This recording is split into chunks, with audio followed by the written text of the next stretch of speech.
basically. But the truth is that whenever people come up with these conjectures, and the Quran tell you that a conjecture, assumption, cannot help you against the truth, and it cannot take the place of truth. Truth and assumption are not the same. All right. So they've assumed these things about God from no knowledge. Who's taught them this? And you see that many of they took pride in Abraham as their father, basically, and the Kaaba that he built, him and his son Ishmael. It was built by Adam first, the first man, the first prophet, and then later God showed Abraham by the meteor, the black stone, where the Kaaba should be built. All right. So they pride themselves in Abraham, and that's why they could get a lot of people, because Abraham called the pilgrimage for the people. But then they put these idols and called a lot of people so that they could come pilgrimage to the Kaaba. But where you see that people are not seeking truth, they're just seeking their self-interest and greed of worldly life. They did this because they earned money through this. They earned pride through this. People were coming and they had these gods, each god for this, and you could earn a lot of money the more gods you have, and ask people to give money for this. If they want wealth, pray to this god. If you want this, pray to this god. So it wasn't as a matter of we seek to guide you, we seek truth, and some of them didn't even believe in the hereafter. And that's one of the articles of faith of Islam, because if you believe in accountability, you believe that, for example, this life, this world we live in is a cause and effect world, a world of consequences, a universe of consequences. And you believe that you're going to be held accountable for your actions. Everything that God gave you is going to call you to account for it. So he has given you intellect. He has not just left you with free will, without giving you intellect. He's given you intellect, and he's surrounded you with a lot of things that you could learn and contemplate and come to the conclusion that this teaching makes more sense than this other teaching.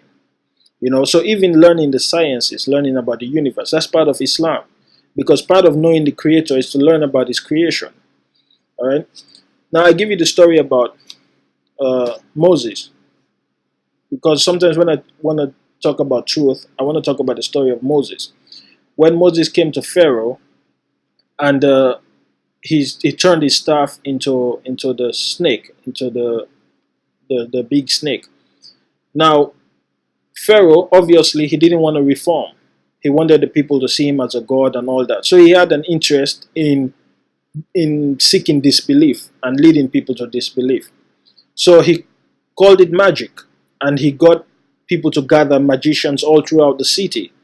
And then on the day of the feast, when the people are gathered, that was the day they were supposed to basically compete, so that he could shame Moses' magic and then, shame Moses' God. But then people would say, well, what's the difference between magic and a miracle?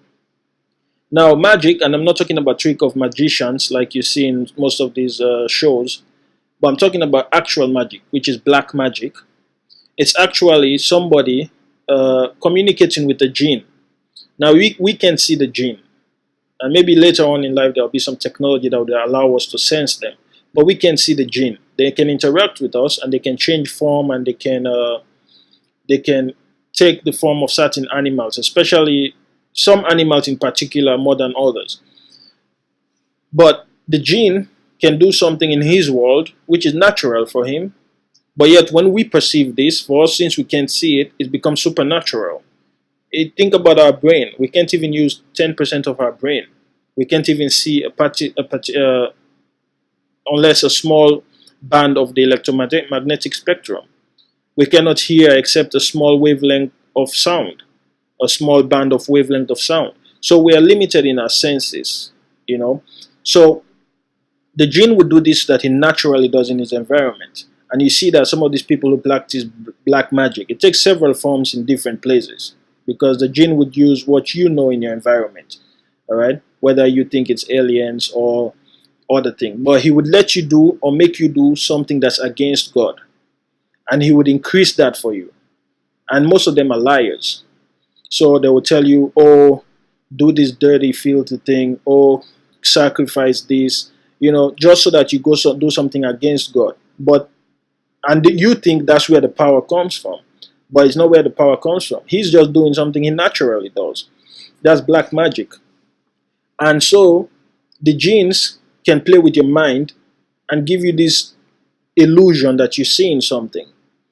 All right.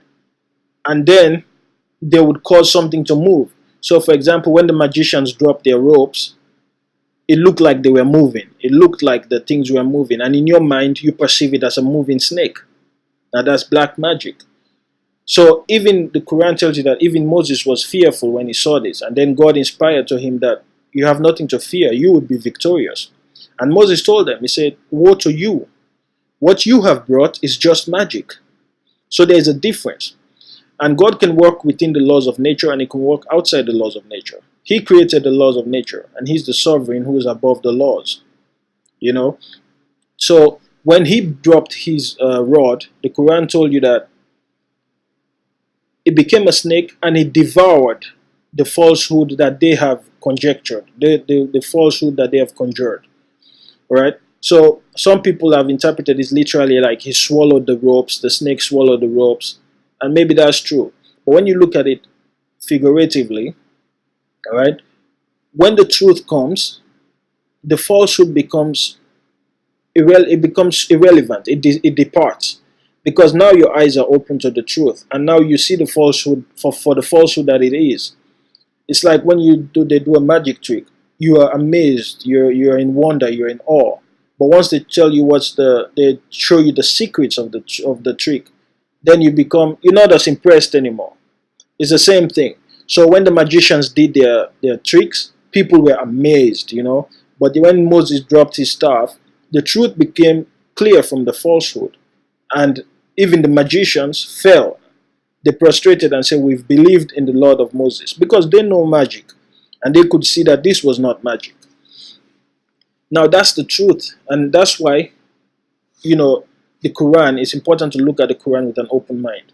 Because when you look at the teachings, when you look at what the Quran says about God, when you look at the attributes that Islam teaches about God, you realize that if there is a God, even if you are in doubt, this has to be what God is supposed to be. This has to be his perfection. You know, then the other things they say about God becomes irrelevant. They depart because now those things cannot make sense. How can you have such a God when it's not as perfect as this other thing that I'm being taught? So, while the prophet was reciting, while the angel was dictating this, God could have prevented Satan from whispering to the prophet. Yet he allowed it, if that was the case. Yet he allowed this to happen, and the prophet, he's hearing these things, and it's been dictated to him, and he's reciting it.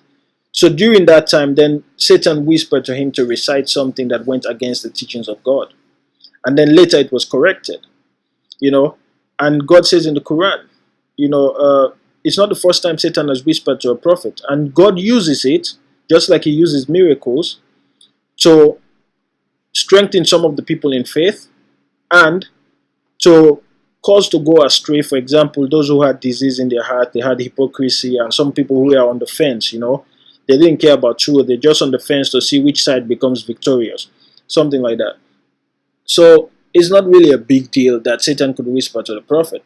But some people have said, oh, well, how if the prophet, Satan could whisper to him, how is it that he can know the difference between, for example, an angel of God, the angel Gabriel, and the Satan? Well, I don't know how we could know. There's no way I could know that.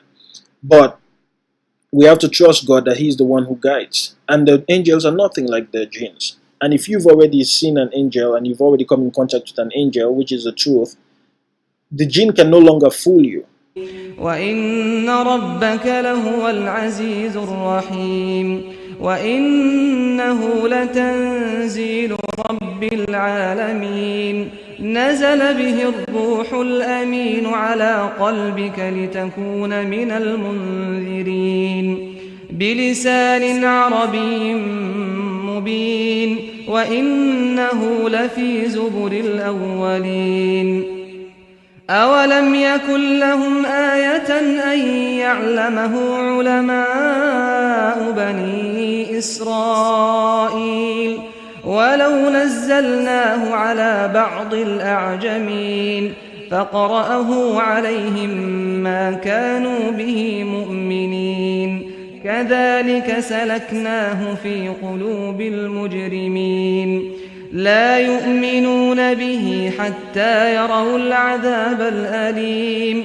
فيأتيهم بغتة وهم لا يشعرون فيقول هل نحن منظرون أفبعذابنا يستعجلون أفرأيت إن متعناهم سنين ثم جاءهم ما كانوا يوعدون ما أغنى عنهم ما كانوا يمتعون وما أهلكنا من قرية إلا لها منذرون ذكرى وما كنا ظالمين وما تنزلت به الشياطين وما ينبغي لهم وما يستطيعون إنهم عن السمع لمعزولون فلا تدع مع الله إلها آخر فتكون من المعذبين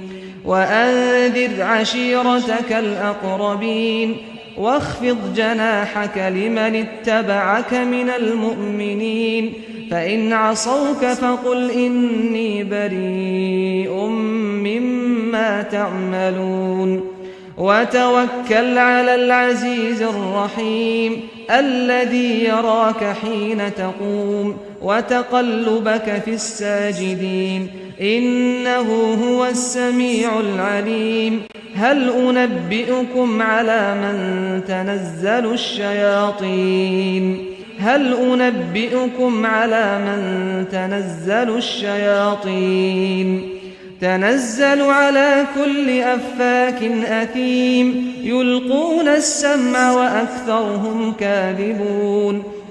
The jinn can fool the people who are weak in mind, who they've not perceived what an angel is.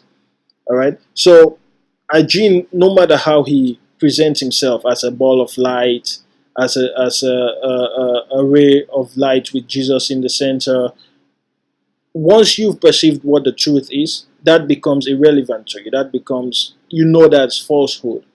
So the prophet had witnessed the angel Gabriel. And when God sends revelations, as he says, he sends messengers to guard the revelation so that the prophet knows that this is the truth. And even when you look at the teachings, you realize this is the truth. But yet, God allowed this to happen so that he could cause some to go astray based on their intentions and what they strove for, and he could cause some to be strengthened in faith. It's not really that big of a deal. And you have to understand that when Satan whispered this, it's not like he came to the prophet and then gave him recitation. He did it at just the time when the prophet was already in I don't want to call it a trance, but basically in a state of like receiving the revelation and then just dictating it. So even sometimes the Quran tells you that the Quran says to the prophet, and by God saying to the prophet, do not move your lips too fast with the recitation. Because sometimes the prophet would fear that he would not be able to remember what is being recited. So he would want to say it really quickly so that he gets it. So God was assuring him that it is upon God to make him remember, so that he should not worry about moving his lips too fast with the recitation. So Satan did it just at the right time when the prophet was in that trance state and receiving the revelation. Then he whispered while the dictation was coming in. So it's not like Satan presented himself as an angel and then said, here, I've come with a revelation, blah, blah, blah. No, it's not like that. So anyway, I've given the surah, the chapter that these satanic verses are said to have come down on during that time. It is after the verses 19 and 20, they say. So anyway, I hope people open their mind in their search for truth and they seek truth with the right intentions, because this life is short and If you work for this life and you live the hereafter, then what's the meaning of that? 100 years at most, then you die. Then what's the sense in this universe if it's only one life? Anyway, good luck with your search for truth.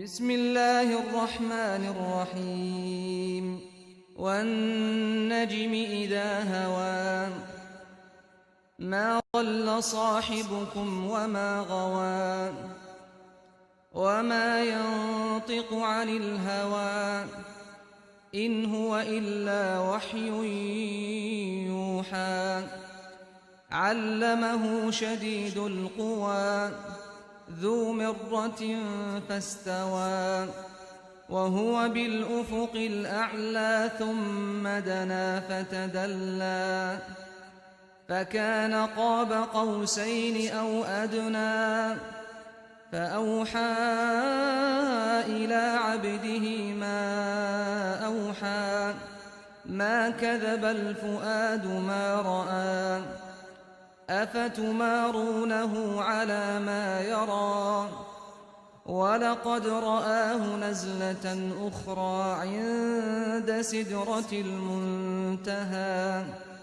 عندها جنة المأوى إذ يغشى السدرة ما يغشى ما زاغ البصر وما طغى لقد رأى من آيات ربه الكبرى أفرأيتم اللات والعزى ومناة الثالثة الأخرى ألكم الذكر وله الأنثى تلك إذا قسمة ضيزى إن هي إلا أسماء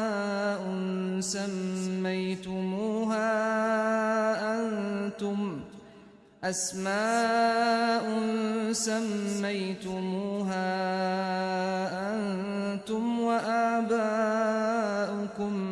ما أنزل الله بها من سلطان إن يتبعون إلا الظن وما تهوى الأنفس ولقد جاءهم من ربهم الهدى أم للإنسان ما تمنى فلله الآخرة والأولى وكم من ملك في السماوات لا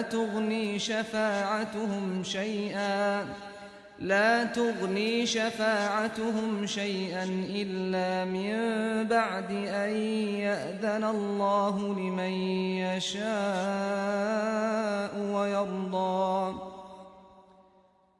إن الذين لا يؤمنون بالآخرة ليسمون الملائكة تسمية الأنثى وما لهم به من علم إن يتبعون إلا الظن وإن الظن لا يغني من الحق شيئا فأعرض عمن تولى عن ذكرنا ولم يرد إلا الحياة الدنيا ذلك مبلغهم من العلم إن ربك هو أعلم بمن ضل عن سبيله وهو أعلم بمن اهتدى ولله ما في السماوات وما في الأرض ليجزي الذين أساءوا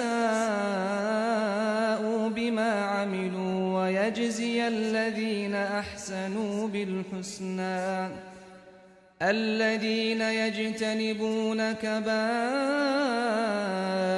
الإثم والفواحش إلا اللمم إن ربك واسع المغفرة هو أعلم بكم إذ أنشأكم من الأرض وإذ أنتم أجنة في بطون أمهاتكم فلا تزكوا أنفسكم هو أعلم بمن اتقى أفرأيت الذي تولى وأعطى قليلا وأكدى أعنده علم الغيب فهو يرى أم لم ينبأ بما في صحف موسى وإبراهيم الذي وفى ألا تزر وازرة وزر أخرى وأن ليس للإنسان إلا ما سعى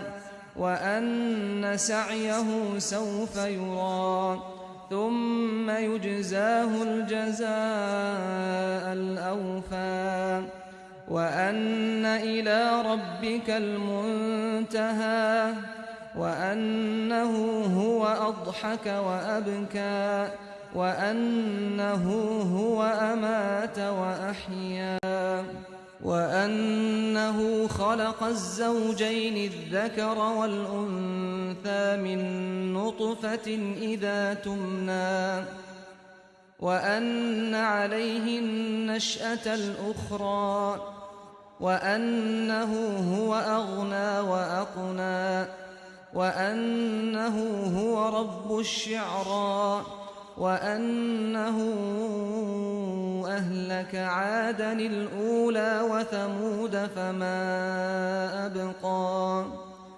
وقوم نوح من قبل إنهم كانوا هم أظلم وأطغى والمؤتفكة أهوى فغشاها ما غشى فبأي آلاء ربك تتمارى